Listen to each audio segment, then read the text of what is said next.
Қайырлы кеш, ханымдар мен мырзалар. Сіздердің алдарыңызда Иманғалиев Кенжебай. Бизнестің негізін қалаушылар десек те болады. Жалпы кімдер бізге қосылып отыр? Плюс қойып қойсаңыздар дұрыс болар еді. Біз бұяқтан көріп отыратында. Қай райондардан да? Естіліп жатсыздар ма? Жақсы.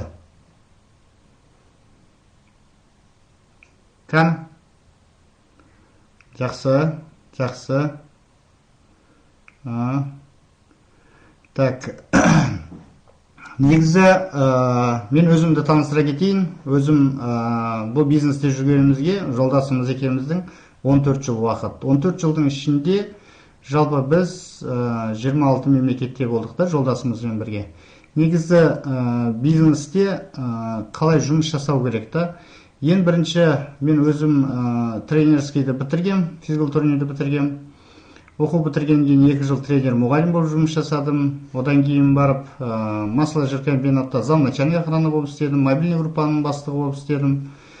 Бірінші мен бұл бизнесті тыңдаған кезімде мен қарсы болдым, как нормальный мужчина ретінде да. Өйткені косметиканың ішінде қандай ақша деген сияқты. Ал бірақ жолдасым жұмыс жасап, 4 ай жұмыс жасап, 131.300 теңге алғанда, жалпы біздің теңгемен. Мен өзім действительно сенбедім. Бірақ тексере қараған кезде, жалпы бұл бизнестің рас екені, бұл бизнестің жұмыс жасауға болатын екенін түсіндім да, біз жолдасымызбен бірге жұмыс жасадық. Енді кезінде маған да бәрі күлген. Мен ұялғам, қалай сіздерге айтам. Жалпы ер адам косметика сатып жүр деген бір намыс көретін біз. Ал бір ай қарап отырып, 3 жыл Москвада болдым, шет мемлекетте болдым. Негізі жұмыс жасап жатқан кісілердің бәрі бұл жерде ер адамдар. Бізде әрине әйел баласы үйде отыру керек, ер адам ақша табу керек, жұмыс жасауымыз керек. Соған байланысты көп адамдар ойлауы мүмкін. Бұл қандай бизнес деп ойлауы мүмкін да жалпы. Енді мен сіздерге айтайын. Біз жолдасымызбен Москваға барған кезде маған бір кісі айтқан, менің бриллиантовый директор өзі 75-те, ол кісінің, сол кісі маған айтқан еді. Менің пенсиямның өзі қазір 3,5-4 мың доллар деп айтқан еді. Мен сенген жоқпын, действительно осындай ақша, осы косметикада сондай ақша бар ма деп ойлағам.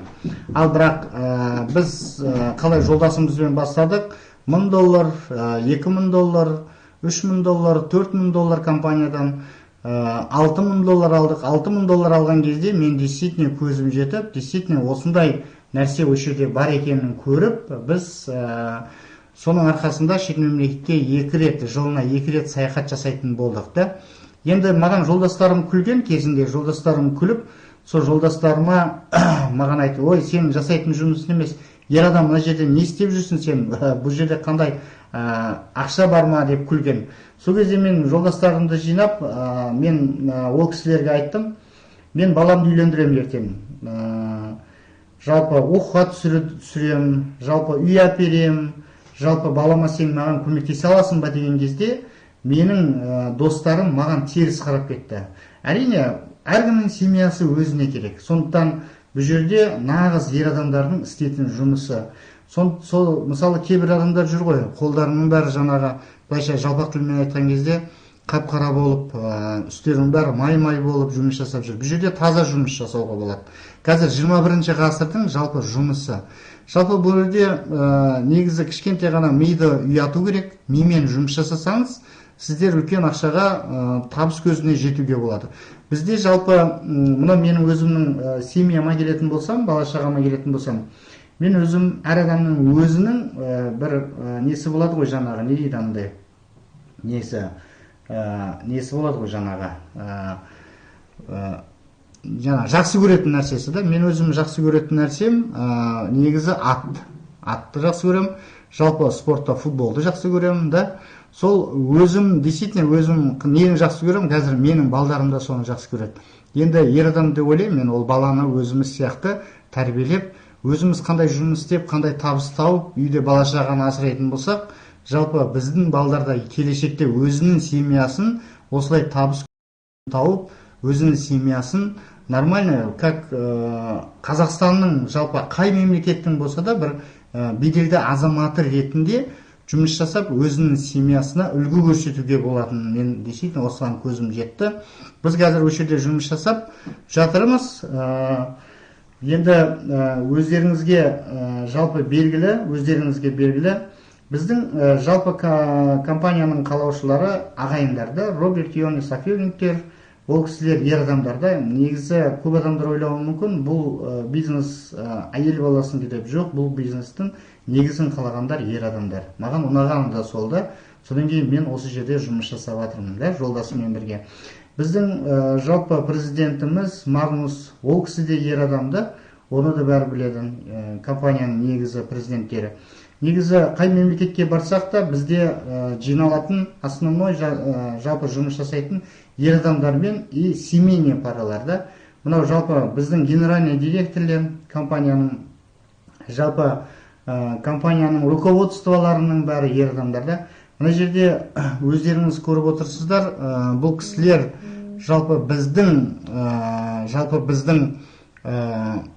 жалпы дүниежүзі бойынша основной жұмыс жасап жатқан кісілер ер адамдар.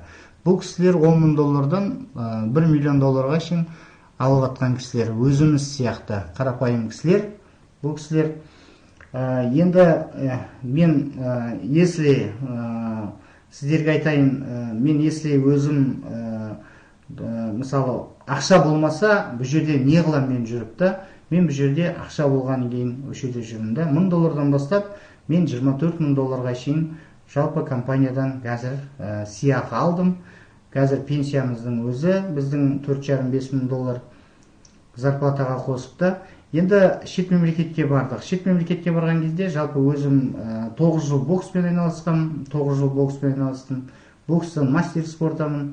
Менің арманым жалпы өзіміздің Қазақстанның туын бүкіл әлемге таныту еді. Олимпиададан ұтып, Қазақстанның туын көтергенмін. Мен өз елімнің патриотым десем де болады, өйткені мен сол туды жалпы осы компанияның арқасында Канара аралында, Тенериф островында, Атлант мұхитында 65 мемлекеттің ішінде, 6000 халықтың ішінде Қазақстанның туын біз жолдасымыз екеуміз көтердік. Менің де бір арманым орындалды жалпы да осы компанияның арқасында. Мына бізде жаңа Бразилияға барған кезіміз, Рио-де-Жанейроға, Швецияға барғанымыз, Швецияның Игелиосы деген қаласында болғанымыз, ол жерде Стикстенмен кездескенбіз. Жалпы wellness продукцияның қалаушысы, негізін көтерген кісі, Стикстен деген мировой кісі, ол кісі врач кісі. Біз мынау жүргеніміз, Канар аралында жүргенбіз. Енді мына жерде өздеріңіз білесіздер, Таиландға барған кезімізде, Испанияның Барселона қаласына барған кезіміз, мысалы шет мемлекеттің бағана айтып кеттім ғой сіздерге, 26 мемлекетінде болдым деп та, Европа острованың. Енді мына жерде біз Португалияда болғанбыз, Италияда болғанбыз, көп мемлекеттердің арасында да, Европаның көп мемлекетінде. Африкада болғанбыз, Индияда да болдық. Енді Гуада болғанбыз, Индияда болған кезімізде. Мына Африкада 2014-те, Африкада жалпы жер шарының жердің біткен жері. Оны кім ойлағанда осындай мемлекетке барып, сол мемлекетте біз боламыз. Сол мемлекеттің кісілері бізді күтеді деп та. Круиз жасағанбыз, Италия, Испания, Франция, 3 мемлекеттің 7 қаласында болдық та. Үлкен 15 этажды, ұзындығы 0,5 километр, ішінде 22 ресторан бар. Сол мемлекет, сол үлкен лайнердің ішінде біз 7 күндей демалдық та. Біз жалпы мен өзім армандайтын, шет мемлекетке көп барсам екен деп та. Мені көбірек естіді деп ойлаймын. Өйткені біз жолдасымыз екеуміз Италияда оқытап, Испанияда тұрған кезімізде болған. Испанияда оқытап, Францияда тұрған кезіміз болған. Қалай? Мысалы, кешке сағат 6-та лайнерге мінесіз, түнгі сағат 10-11-де жатасыз, азанда сағат 7-де тұрсаңыз, уже сіз Италияда тұрсыз да. Гостиницаға кірдіңіз, гостиницадан шықсаңыз Италияда, сол сияқты. Негізі керемет нәрселер. Енді біз Сингапурда болдық, 2015-те Сингапурда болдық. Сингапур ол өте керемет. Малайзияның қасындағы қала, Мария Б деген отельде жаттық. 57-ші этажында гостиницада, 57-ші этажында гостиницаның Пауа, өрде бассейн. мынау бізде Испанияның Валенсия қаласында болған кезімізде өзімізбен бірге, сіздер көріп отырсыздар, өзімізбен бірге өзіміздің командамыз, өзімізбен бірге өзіміздің бизнес партнерларымызда бірге барып, қазіргі таңда бірге демалып жүрміз да, шет мемлекетке барып. Енді мынау сіздерге Кипрде болдық, 2016-та Кипрде болғанбыз.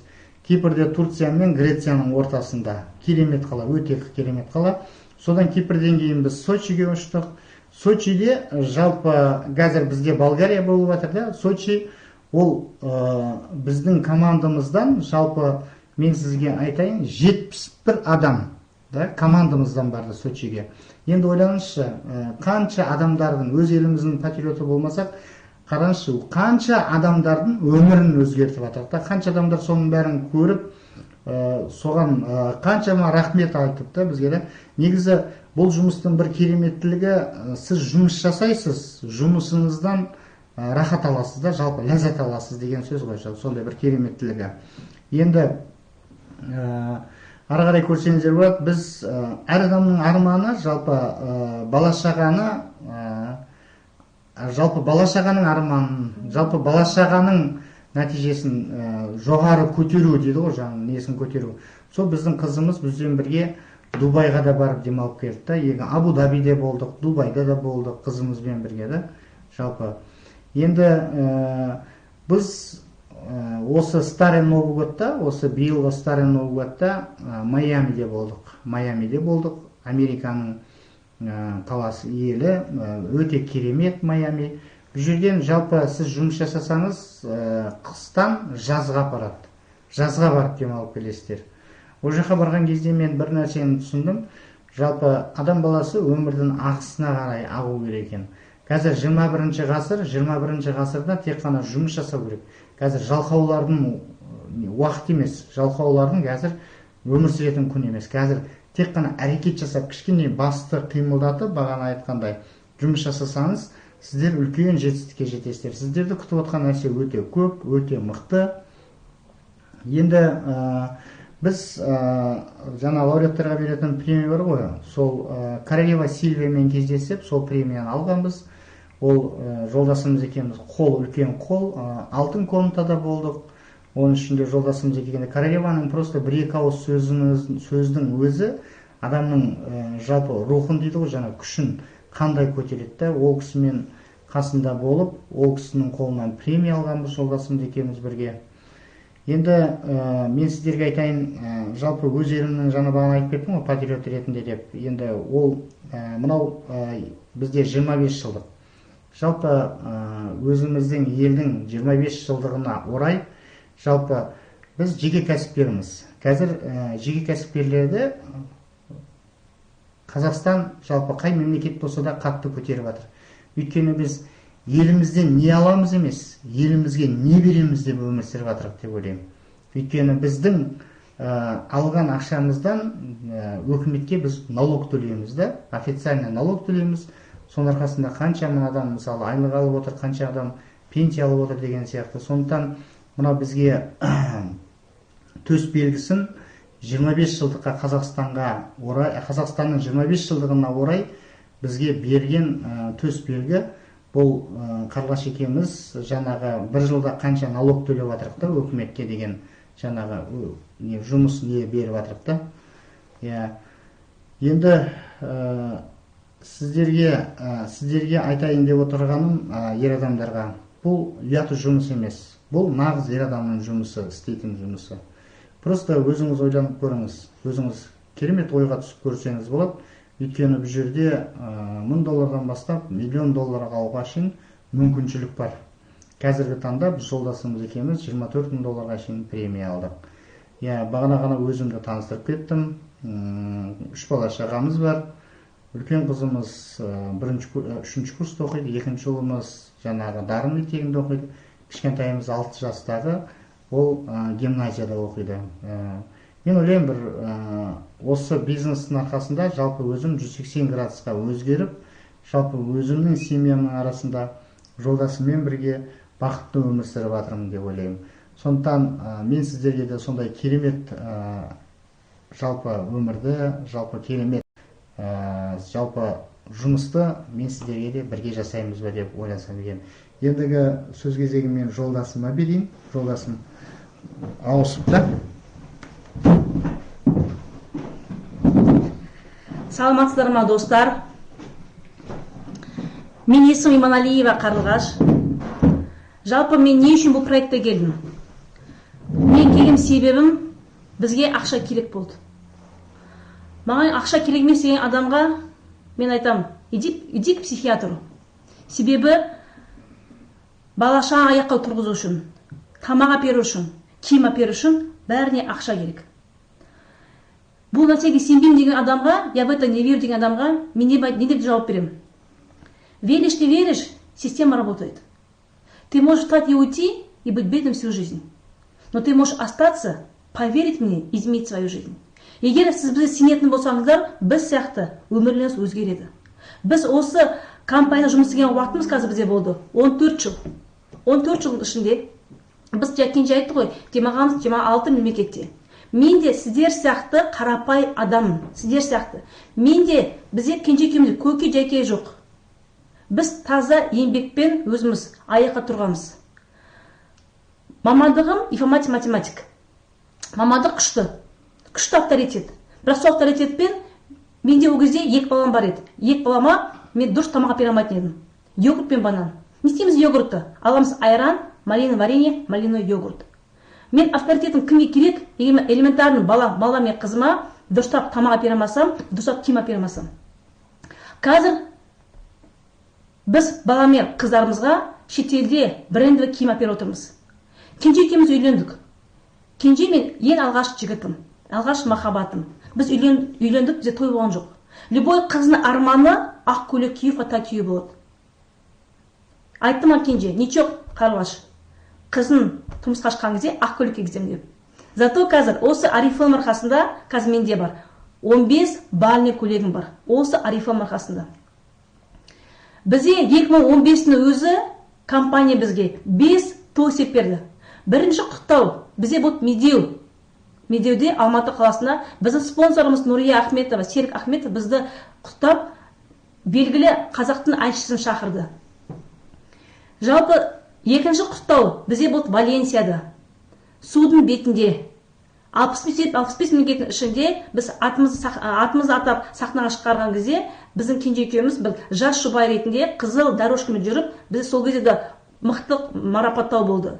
Келесі құттау бізде бұл Шымкент қаласында опера балетте біз кенже екеуміз свадебный вальс биледік. Ол біздің келесі құттауымыз болған.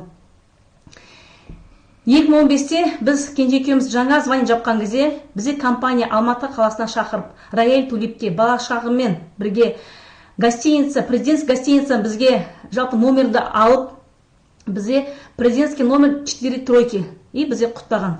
И үстімізге сверху сыпал 1000 алых роз. Мен ойлаймын, бұл әр қыздың әйел арманы быть королевой балы.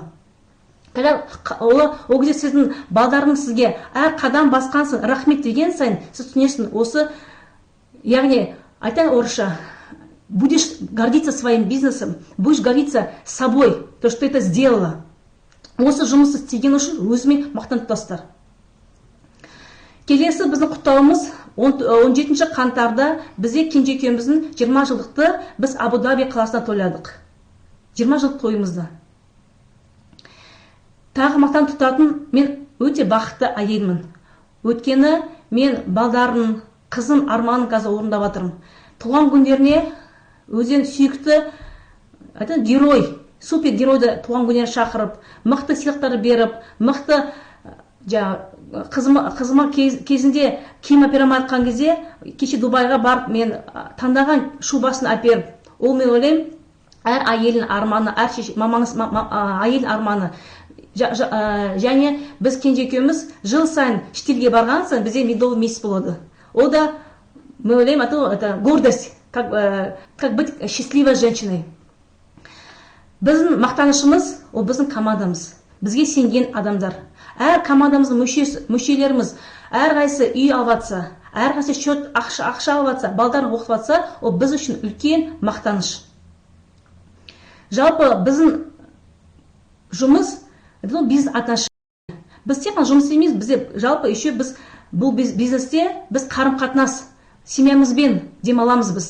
Бірімізді туған күнге барамыз, бірімізді шығарып саламыз шетелге, бірімізді құдалығын шақырамыз. Бұл күшті коллектив, өзіңіз таңдайсыз. Жалпы біз не туралы сізге қозғаймыз, не туралы айтамыз? Бизнестің мәні неде? Ақша қайдан шығады? Не істеу керек? Кім сізге көмектеседі? Соңына не аламыз деген сұрақ сізге қазір көкірегіңізде тұр. Соған қазір әрқайсыңыз жауап аласыздар. Бүгін қазір бізде жалпы ақпараттық ғасыр, 21-ші ғасыр. Қазір қарасаңыздар, 70% біздің қазақстандықтар керек заттардың бәрін интернет арқылы алып жатыр. Соң 43% олар ай сайын жасайды. Қазір кезде интернеттің мүмкіндіктері өте көп. Қазір көріп жатсыздар, қазір біз именно атайды ғой, отопление, светке бойынша біз ком услуганы бәрі біз төлейміз, именно қазір интернет арқылы төлеуге болады. Және штрафтарды интернет арқылы төлеуге болады. Сіз үйде отырып, әшейін бір кнопканы басып отырып, бүкіл заттар төлей бересіздер.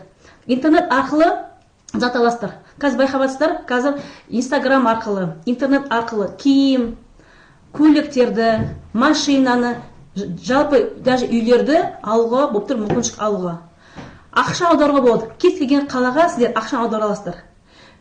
Және темір жол билеттерді, ұшақ төлеуге болады. Және мемлекеттік төлемдері, ИП ашасыз, паспорт туралаған кезде, соның бәрін қазір интернет арқылы жасауға болады.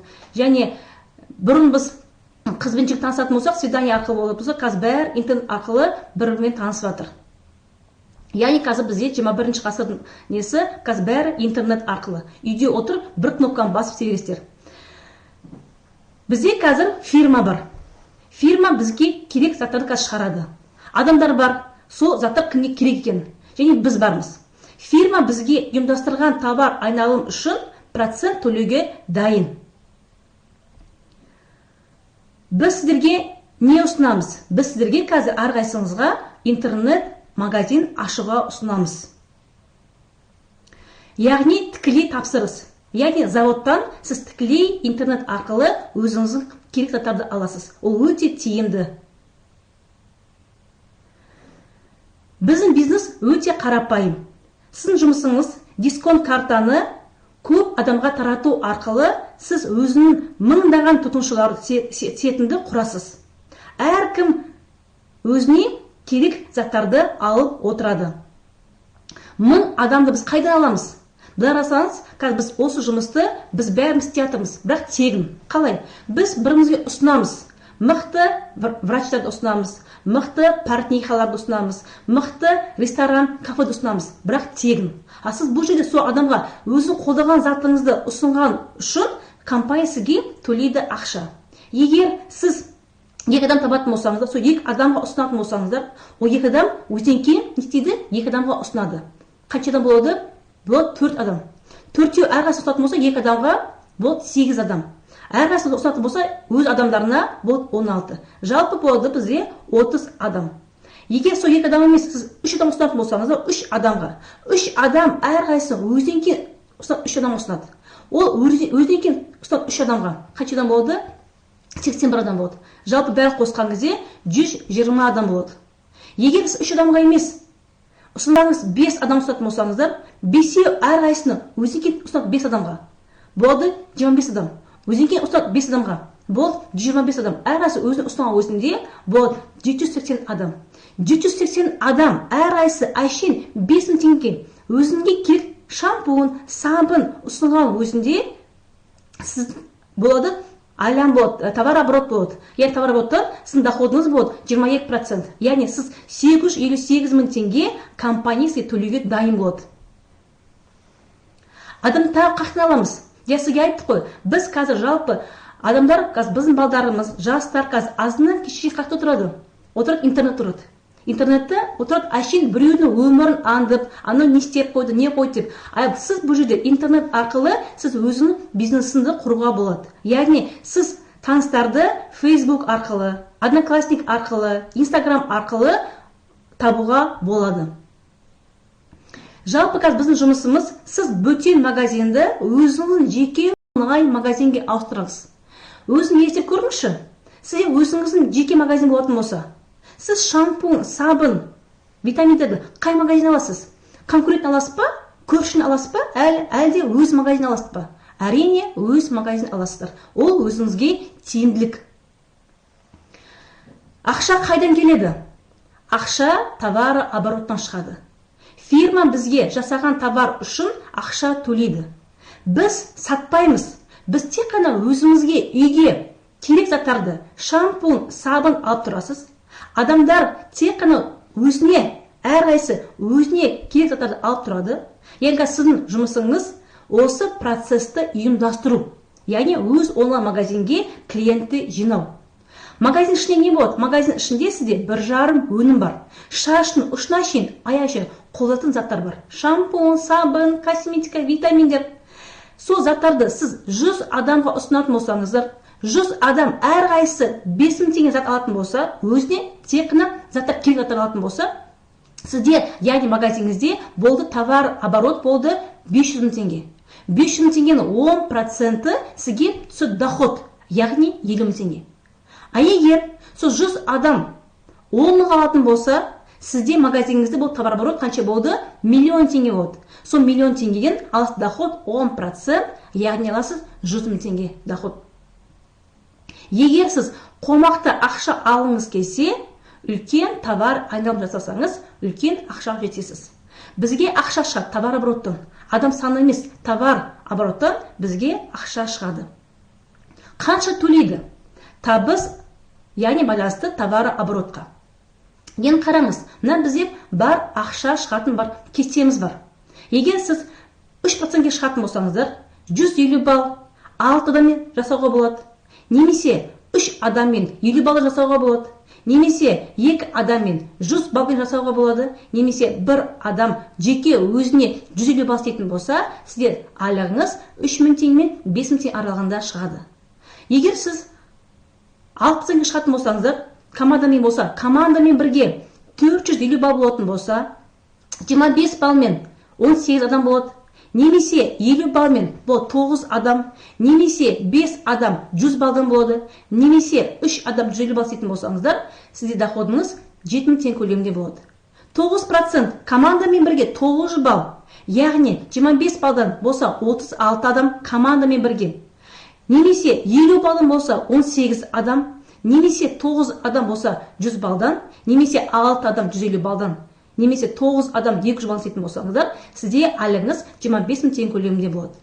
Сіздер шықсаңыз 12%-ке 1800 балл товар оборот болатын болса, яғни 72 адам 25 балдан, немесе 36 адам 50 балл жасайтын болса, әрқайсысының өзіне тек қана 50 балл. 50 балл деген сөз зат алып 10.000 теңге. Шампунь, сабын, духи.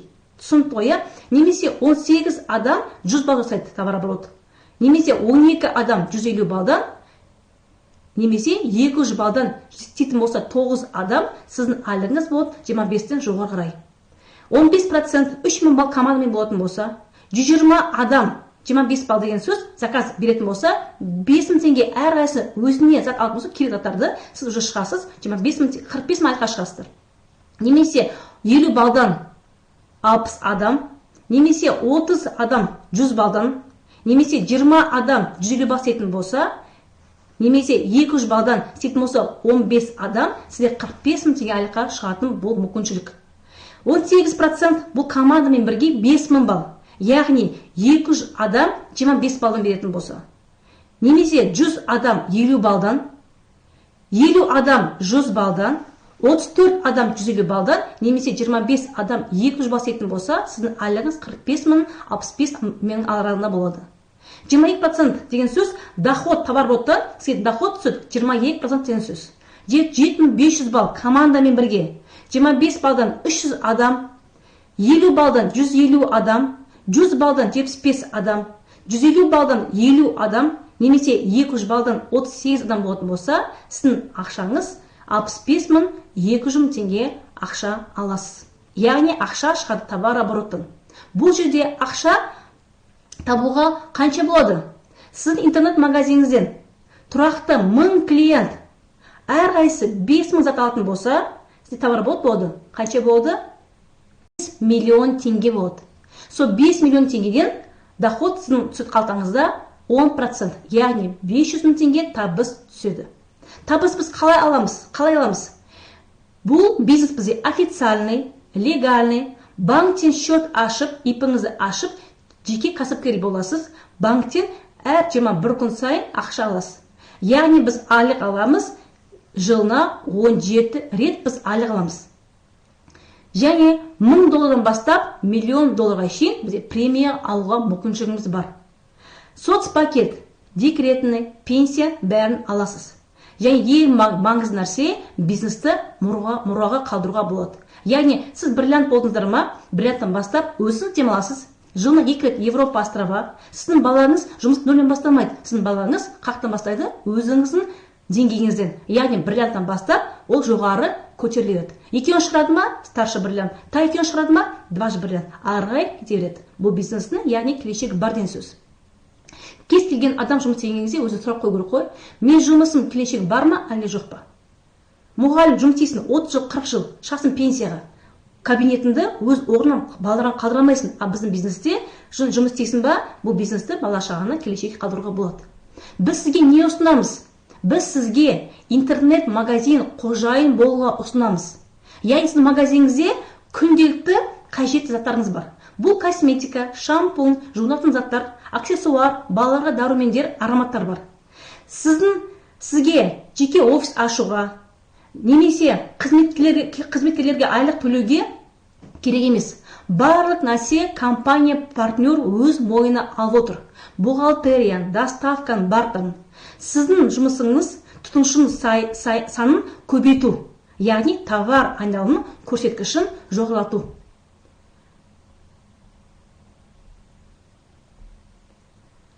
Не істейміз? Не істеу керек? Деген сұрақ сізге ойға келеді. Үштік ереже, яғни бірінші істейтін жұмысыңыз өз интернетті магазин ашу, яғни товарооборотты реттеу. Екінші, өзін оқыту.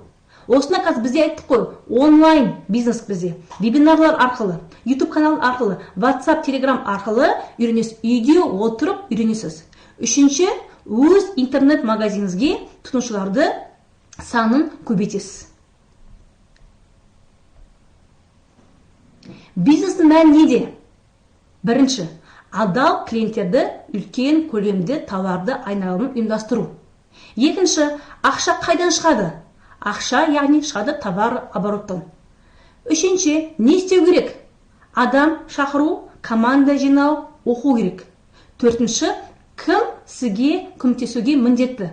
Сізге сіздің шақырған адамыңыз көмектеседі. Жұмыс істейсіздер, бірге жұмыс істейсіздер. Қазір бізде 21 ғасыр. 21 ғасырдағы Oriflame инновациялық жүйенің бизнесі. Яғни сіздің бизнесіңіз өз ноутбугыңызда немесе телефоныңызда болады. Екінші, сізге офис керек емес, үйде отырып жасайтын жұмыс. Үшінші, сіздің бизнесіңіз тек қана бір қала емес, ауыл емес, барлық Қазақстан, СНГ мемлекеттерге, бүкіл дүниежүзіге жұмыс істеуге болады. Яғни біздің Oriflame компаниясы жұмыс 65 мемлекетпен. Яғни сіздің жеке онлайн магазиніңіз, яғни 65 мемлекетте бар деген сөз. Біздің система үйде отырып, командаңызды басқарып отыруға, оларға білім беруге мүмкіндік береді. Ол қай қалада, мемлекетте екенін маңызды емес. Үйде отырып істейтін жұмысыңыз. Компания өндірушілерін келетін болсақ, біздің компания 2 халықаралық сайты бар, әр түрлі тілде. Жеткізу жағын қарастырады, склад, доставкан, бар нәрсе компания өз мойнына отыр. Бухгалтерлік есеп шоттарын барлығы. Онлайн офис. Әр уақытта жеңілдіктер бар. 21 күн сайын сыйлық компания береді. Акциян, бонустары, саяхаттарын бәрі компания өзі ұйымдастырады. Жалпы өнімдерге де жауап берді. Біздің сапамыз именно қазір жоғары деңгейде. Ол қандай компания? Ол бізде ТО Oriflame косметика. Не үшін таңдадым именно Oriflame косметикасы? Қазір компания бізде өте көп. Бірінші таңдаған себебім, бізде компания жұмыс істейді 65 мемлекетте, яғни дүние жүзі деген сөз. Тек қана біздің Қазақстан емес, яғни дүние жүзі деген сөз мировая компания. Екінші, 50 жылдық тәжірибесі бар. Биыл біз 50 жылдық Үшінші, заманауи бренд. Төртінші, товар айналымы 1,5 миллиард евро. Яғни деген сөз, миллиардын товарбот бар жерде миллиардын доход бар деген сөз.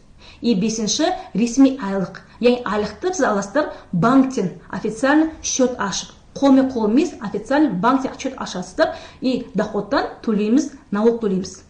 Дүние жүзіндегі ең сенімді компания ол Швеция. Қарап қалсаңыздар, мына пакет бізде бар. Volvo бар, IKEA, Electrolux, Ericsson, соның ішінде бізде тұр Oriflame компаниясы. Бұл дәлелген сапа. Мировой гигант.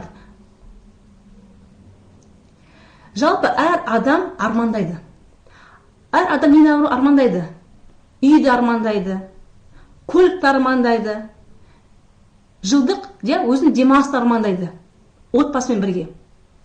Енді бізде бар кесте бар, өмірлік кестеміз бар. Сіз қай өміріңізде осыларды аласыздар? Қазір бізде минимальный Шымкенттің несі пәтері 10 миллион теңге. Бұл минимальный орташа есептеген кезде. Көліктің бағасы 4 миллион теңге. Әр жылда семьяңызбен отбасын демалатын болсаңыздар 500 мың кеп қалады. Есептеңізші, сіз қай өміріңізде осыларды аласыздар? Қараңыз, мына бізде 20 жасымызда біздің табысымыз 60 мың теңге болады. Бұл орташа табыс. 30 жасымызда біздің табысымыз 120-130 мың теңге болады. 40 жасымызда біздің табысымыз болады 150 мың теңге болады. 50 жасымызда біздің табысымыз болады 160-70. 60 жасымызда біздің табысымыз болады 200 мың теңге. Арғай біз қайқа шығамыз? 70 жасымызда бізде не болады? Доходымыз түседі. Яғни пенсия деген сөз бар. Пенсия болады 100 мың теңге. Енді ойлаңызшы, мақсатыңыз қанша тұрады сіздің? Табысыңыз қандай болу керек? Есептегеніңізде средний сіздің доходыңыз болатын болса 500 мың теңге, сол өзін жетпейді. А біз 20 жасымызда 40 мың айлықпен, 20 жасымызда 150 мың ақшамен біз қандай үй аламыз? Біздің арманымыз қандай орындалады? Яғни арманымыз орындалмайды деген сөз. Яғни айтады ғой, Oriflame не для меня деген адамға, это Oriflame мен үшін емес деген адамға мен жауап беремін. Что для тебя? Жұмыс істейсің, мұғалім, 100 мың теңге айлық аласың. 100 мың теңге айлық бір жылда табысыңыз қанша болады? 1 200 000 теңге болады. 1 200 000 теңге, ол неге жетеді? Жартысын жеп қоясың. Жүретін бар, ішетін бар. Жетпейді ақша. Что ты скопишь? Мақал ашасың бизнес, магазин ашасың. Оған не керек? Оған ақша керек. Ақша сізге кім береді? Банктен аласың. Банктен аласың кредитке 20 мың, 30 мың доллар. Төлейтін кредитін 20%. Доход магазин 10%. Сен қандай варианттарың бар? Мен үшін осы біз үшін кенже екеумізге ең мықты вариант. Сіздер біз бриллиант болсаңыздар, компания сізге беріп тұр тегін мүмкіншілік квартира алуға. Бесплатно. 150 мың доллар квартирасын біз Астана қаласынан алдық. 2015-те жуынып, шомылып тісін жуған үшін. Кредит емес, басқа емес, бұл от компании подарок. Келесі біздің арманымыз машина. Осы машинанды компания сізге беріп тұр. Егер орындайсыз ба, өзің міндетіңіз, бізде бар программа, автопрограмма. Біз қазір мақтан тұтамыз, біздің командамызда 11 адам машина осыны алып отыр. Именно Oriflame. Осы шампунь, сабын, тісін жуған үшін осындай заттарды аласыздар. Тегін машина, тегін квартира. Кім келесі машина алғысы келеді? Міне компания дайын тұр әрқайсысына беруге. Сұрақ өзіңе қойыңызшы, сіз дайынсыз ба осының бәрін алуға? Әрқайсыңыздың. Арманыңыз қандай? Мына бізде кәдімгі өмірдің кестесі. Бүгін мен қазір кіммін? Бүгін қазір әрқайсың сұрақ қойыңызшы. Мен бүгін мұғаліммін. Жасым нешеде? Жасым 25-те. Мен айлығым қанша? Айлығым 50 мың теңге. Бір жылдан кейін кім боламын мен? Мен әлі мұғалім болам. Жасым болады 26-да, айлығым болады 70 мың теңге. 5 жылдан кейін мен кім болам? Мен әлі мұғалім болам. Жасым болады 31-де, минимальный айлық 100 мың теңге. 10 жылдан соң мен кім болам? Мен әлі мұғалім болам.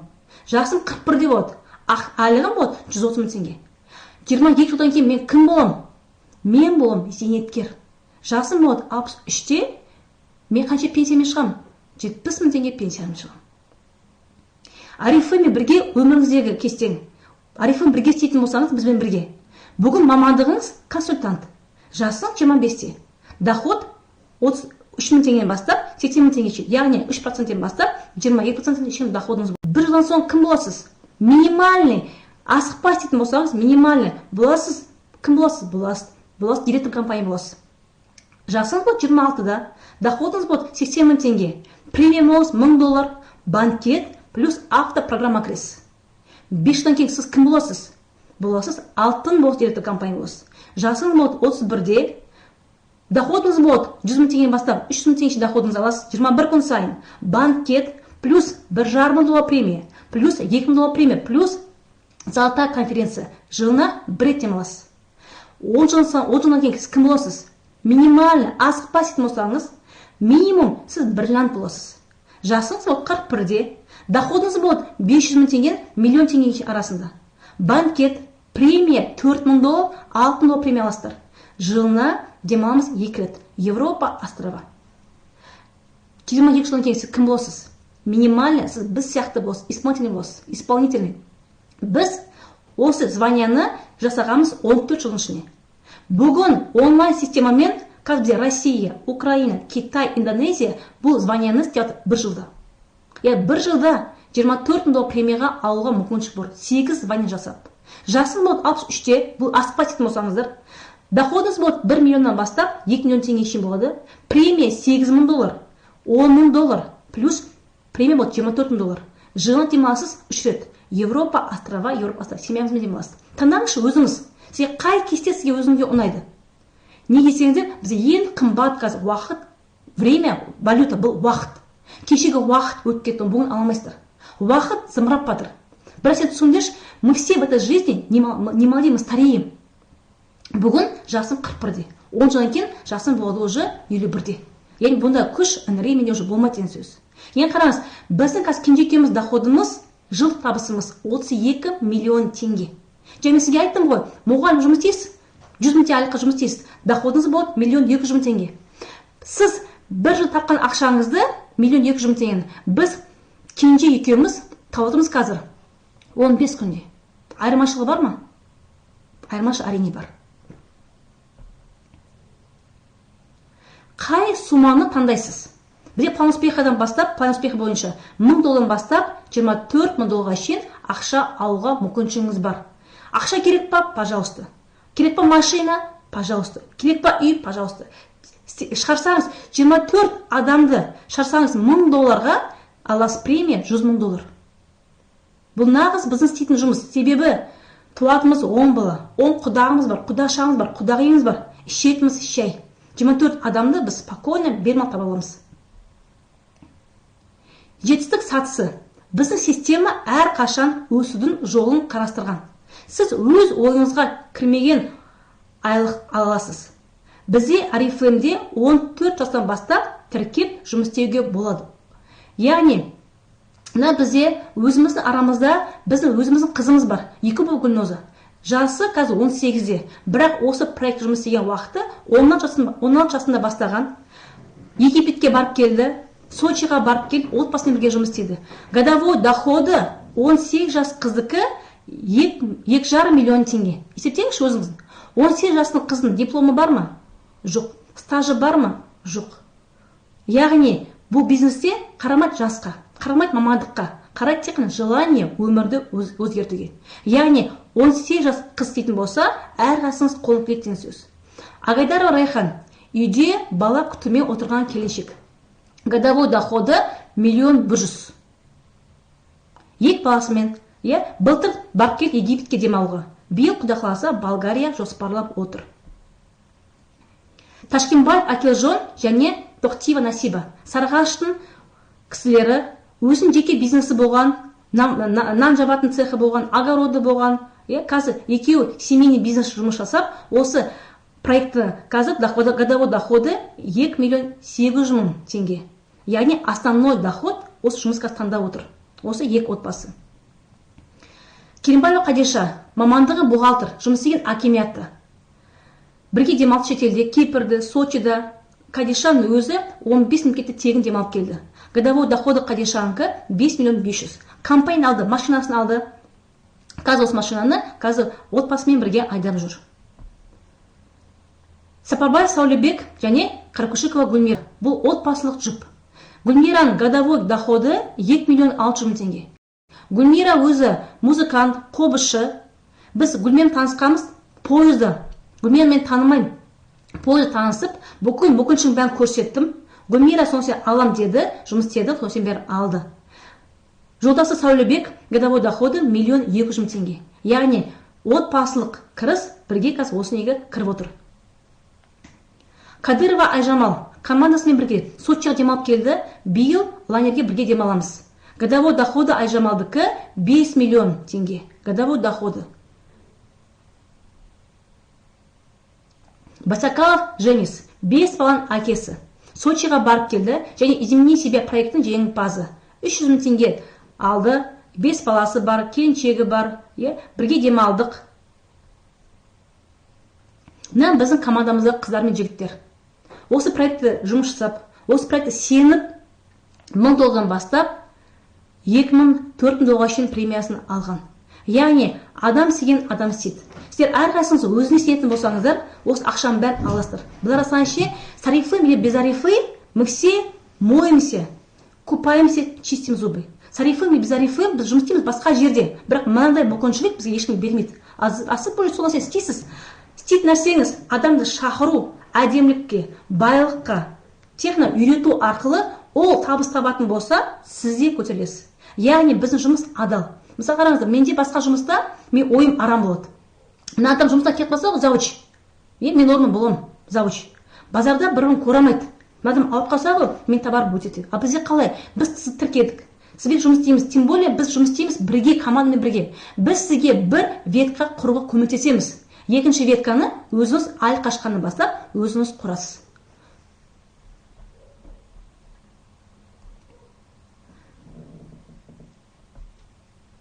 Осымен біздің вебинарымыз аяқталды. Сұрақтарыңыз болса, жауап беруге дайынмын.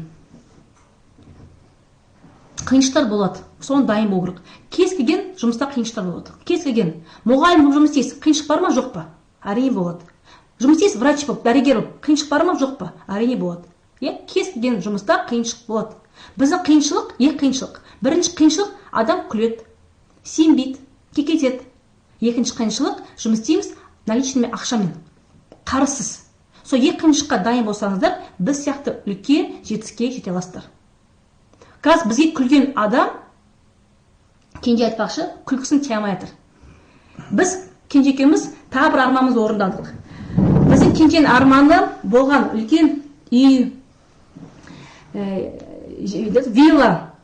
Бір жағында су ағып жатыр, бір жағында тау, бір жағында родник.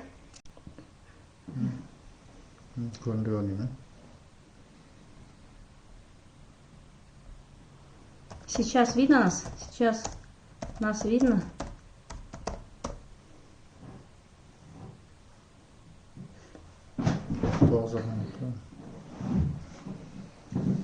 Сейчас нас видно?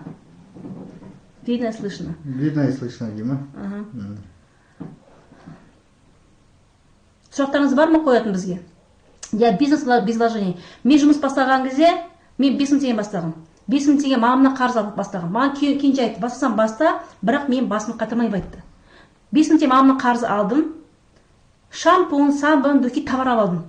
Адам шақыру бастадым. Туысқан, көрші, дос мен шақырдым.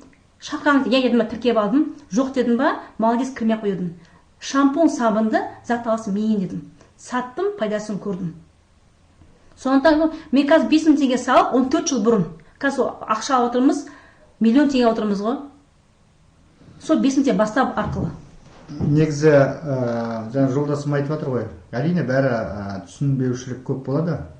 Өйткені ақша алмай тұрған кезде адам сенбейді, любой адам сенбейді. Бірақ неғұрлым ақша көп түссе, адам сеніңкірегені көп болады екен да. Өйткені жолдасым маған 131.300 теңгені көрген кезде мен бұл ақшаны қаяқтан келгенін мен десетім түсінбедім. Бәріміздің тәрбиелеген кезде садикте жақсы бала бол, мектепте жақсы оқисың, институтқа түсесің балам, или сен мұғалім боласың, или медик боласың да. Кәдімгі зарплата, айлыққа жұмыс жасаймыз. Біз солай тәрбиелендік негізі кезінде. Ал қазір ондай емес қой, қазір 21 ғасыр ғой. Өмірдің ағысына қарай ақсақ, біздің өміріміздің бәрі жақсы болды. Негізі тек қана жақсы ойлау керек қой, тек қана жақсы ойласақ бәрі жақсы болады да. Енді бізбен бірге болғандарыңызға үлкен рахмет. Біз өте жолдасымыз екенбіз, жалпы семьямызбен бірге де өте қуаныштымыз сіздермен. Жалпы біздің жетістікті сіздерге тілейміз. Енді біз ойлаймыз, бізден де күшті адамдар отырсыздар ғой. Негізі адам лидерлік қасиетті ұята білу керек та. Негізі бұл жерде слишком андай умный болудың, слишком бір нәрсені білудің, бір нәрсені істеудің бұл жерде керек емес. Бұл жерде тек қана ақылмен жұмыс жасау керек та. Өзіңізге тиімді нәрсені, өзіңізге пайдалы нәрсені, жалпы өзіңізге жалпы пайдасы бар нәрсені жасасаңыздар, негізі үлкен табыс жолына барасыздар да. Үлкен табыс жолына барасыздар, иә. Адамды қайдан аламыз? Туысқан, көрші, таныстар бәрі жуынады ғой, бәрі шомылады, бәрін істерін жуады. Бұлар ше, олар сіз сияқты шампунь, сабын қақтан алады. Магазиннен, базардан ақшасы қақ кетті. Магазин біреудің қалтасына. Сіздің жұмысыңыз сол туысқандарды, көршілерін, достарын бәрі әрқайсысы сіздің оңай магазин алатын болсын, заттардың бәрі. Компания солардың товарброд үшін ақша аласыз. Біздің қазақтарда минимум жоқ деген кезде той істейсіздер. Туған күн істейсіздер, қанша шақырасыздар? Минимум шақырасыз 500 адам. Сол 500 адамның сізге керек, сенетін 5 адам керек қой. Мен бастаған кезде осы бизнесте 14 жыл болды ма? Жасым қаншада еді мен бастаған кезде? Жас едім ғой. 41-де алсаңыз 14 қанша болды? 41-ден 14 алып тастасаңыз 28, 27 жасында маған сенген 5 адам болды ғой. А неужели қазір біз 41-де, иә, мысалы, 50-дегі апалар өміріңізде сенетін 5 адам болмайтын болса, сонда біз өмір не үшін сүріп отырмыз? Айтыңдаршы. Бұлар ше, с нами ли без вас, сіздің айналаңыз бәрі жуынады, айналаңыз бәрі шомылады. Біздің қазір жұмысымыз сол бәрі сіздің магазиннен заттар алсаңшы, әрқайсысына 1000 теңгеге, 2000 теңгеге, 3000 теңге алған өзінде компания товарброд үшін сізге ақша төлейді. Бұлар ше, дайын система, дайын жоба, дайын магазин. Компания біз үшін бүкіл доставканы, бухгалтерияны, сыйлық компания біз үшін бәрін өнімді, зат табиғи өнім дайындап беріп отыр. Біздің жұмысымыз тек сол туралы бәрін айту. Именно біз адам ұсынамыз. Шампунь басын жудым ба, адам ұсынамыз. Шампунь керемет екен деп. Достарыма, подружкам бәрі ұсынамын. Мысалы, өзіңіз кино көресіздер, мықты кино көресіздер. Барасызда айтасыз көршіңізге, туысқанға. Ертесін сол киноны кім көреді? Сол айтқаннан көреді ғой, сіздің көршіңіз, туысқан сол киноны көреді. Бірақ соны вы делаете бесплатно. А здесь то же самое. Сіз адам шампунь басын жудыңыз ба, ұсыныңызшы туысқандарыңызға. Шампунь күшті керемет деп ақша аласыз. Ұсыныңыз шаш қойдың краскаларды, ақша аласыз. Витамин ішіп жатсыз. Аптекаға барып, туысқандарыңыз ақшаны қақ кетіп отыр аптекаға, біреудің қалтасына. Неге? Біздің жұмыс осы wellness сериясымен бүкіл туысқан, дос, көрші алса для себя өмірі ұзақ болады, әрі компания сізге товар үшін ақша төлейді сізге. Біздің жұмысымыз тек қана живая реклама. Дайын нәрсе туралы тек қана айту болды. Дайын өнім туралы айту, дайын акция туралы айту, дайын сырт туралы айту, дайын Болгария туралы айту. Тем более қазір бізде каталог номер 6. Мықты мүмкіншілік Болгария әрқайсыңызға баруға. Шықсаңыз 18%-ке, яғни 34 адам 150 балл заказ беретін болса, сіз Болгария орнап тұрсыз. Қай жерде сізге тегін береді Болгарияның, шетелге путевка. Қай жерде сізге береді машинаны, қай жерде сізге береді квартираны, еш жерде емес. А сіз бұл жерде сол жуынып, шомылып, таза табиғи өніммен әдем болған үшін компания сізге 21 күн сайын ақша беріп жатыр, 21 сыйлық беріп жатыр, квартира беріп жатыр, машина беріп жатыр. Өтірік айтпайсың, алдамайсың. Біз қазір кенжегеніміз жұмыс істеген уақытымыз 14 жыл. 14 жыл ішінде адам тіке көзіне қарай аламыз. Бұл не десеңіздер, адам қарғысы өте жаман. Сізге тимесеңізде, сіздің балшаңызға тиеді. Адам ұтылмайды. 5000 теңге салады, қолына товар алады, шампунь, сабын, духи. Сатмақшан шығарылады, ұтылмайды. Қыздар, лохотрон компания 50 жыл бойы жұмыс жасамайды. 50 жыл бойы 65 мемлекетте жұмыс жасау мүмкін емес. Лохотрон компания уже 6 ай мен 1 жыл арасында ол жоқ компания болып кетеді. А компания бізде гигант, өзін 50 жылдық биыл тойлап жатыр. 65 мемлекеттің ішінде жұмыс жасайды. Легальный бизнес, официальный бизнес. Официальный болғандықтан бастап біз бәріміз ақшаға шықтық па, счет ашып, ақшам как положено аласыздар банктен. Қолма қол сізге ақша ешкім бермейді. Счет ашып, банктен аласыздар. Официальный, легальный бизнес. ИП болады. Сіз кім боласыздар? Боласыздар предприниматель боласыздар.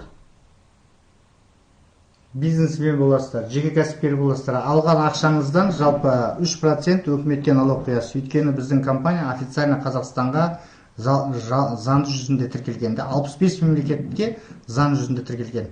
Бір мемлекетті алдауы мүмкін, бірақ 65 мемлекетті алдауы мүмкін емес. Өзіңіз ойланып көріңіз.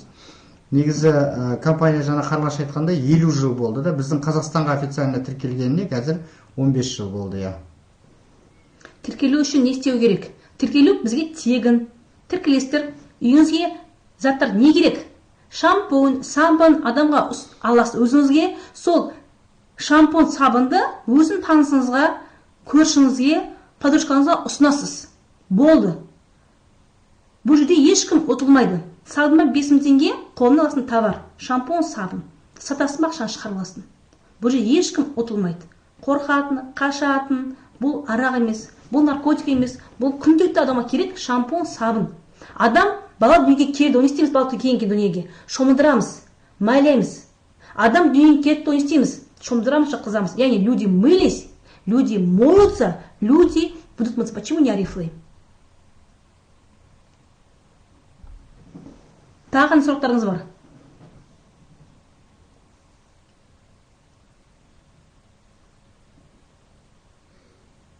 Жиырма бір күн сайын адамдар айлыққа шығып жатса, 21 күн сайын адамдар жетістікке жетіп жатса, бұл қандай күшті керемет жұмыс.